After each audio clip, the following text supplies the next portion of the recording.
নমস্কার বন্ধুরা, আমি শিউলি আর একটি নতুন রেসিপি নিয়ে তোমাদের সামনে চলে এসেছি। আজকে বানাবো কাঁঠাল বা এঁচোড়ের তরকারি। প্রথমে কাঁঠালটাকে ভালো করে খোসা ছাড়িয়ে মাঝের অংশটা বাদ দিয়ে কেটে নিয়েছি। এখন প্রেসার কুকারে পরিমাণ মতো নুন আর জল দিয়ে সেদ্ধ করে নেব। 3-4টে সিটি দিয়ে নিয়েছিলাম। এটা নিরামিষ কাঁঠাল, নিরামিষ রান্নাও ভালো হয় আর পেঁয়াজ রসুন দিয়ে করলেও খুবই ভালো হয়। এদিকে কেটে নিয়েছিলাম পেঁয়াজ আর আলু। কড়াইতে দিয়ে দিলাম পরিমাণ মতো তেল, দিয়ে দিলাম 5 ফোড়ন আর শুকনো লঙ্কা সম্বর। তার মধ্যে দিয়ে দিলাম কেটে রাখা আলুগুলো একটু লাল করে ভাজা হয়ে গেলে দিয়ে দেবো সেদ্ধ করে রাখা কাঁঠালটা। এদিকে টমেটো কেটে নিয়েছিলাম।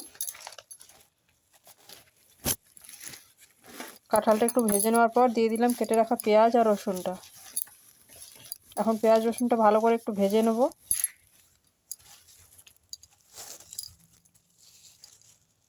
এদিকে একটা মশলা রেডি করে নিচ্ছি। দিয়ে দিলাম পরিমাণ মতো হলুদ, নুন, কাশ্মীরি লঙ্কার গুঁড়ো আর মিট মশলা।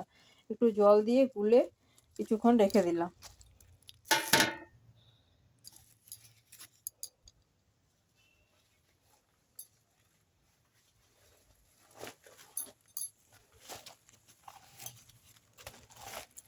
কাঁচা লঙ্কা কেটে নিয়েছিলাম, ওর মধ্যে একটু আদা কুড়িয়ে দিয়ে দিয়েছিলাম।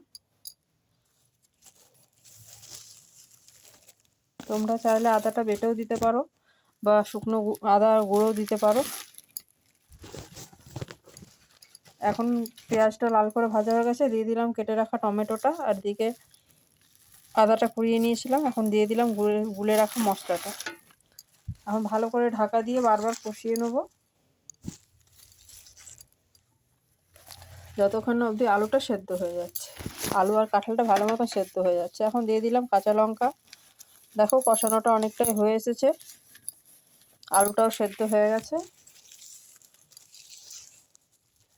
এখন দিয়ে দিলাম একটু জল, পরিমাণ মতো জল দিয়ে দেওয়ার পর একটু ঢাকা দিয়ে দিলাম। নামানোর সময় একটু ঘি আর গরম মশলা দিয়ে নামিয়ে নিলাম। রেসিপিটা ভালো লাগলে অবশ্যই লাইক কমেন্ট শেয়ার করে দিও। যারা ইউটিউব থেকে দেখছো তারা চ্যানেলটাকে সাবস্ক্রাইব করে দিও, যারা ফেসবুক থেকে দেখছো তারা পেজটাকে ফলো করে দিও। তোমরা বাড়িতে অবশ্যই রেসিপিটা ট্রাই করো। ভাত বা রুটির সাথে সব কিছুর সাথে এটা খেতে খুবই ভালো লাগে। সবাই খুব ভালো থেকো। ভিডিওটা এখানে শেষ করছি।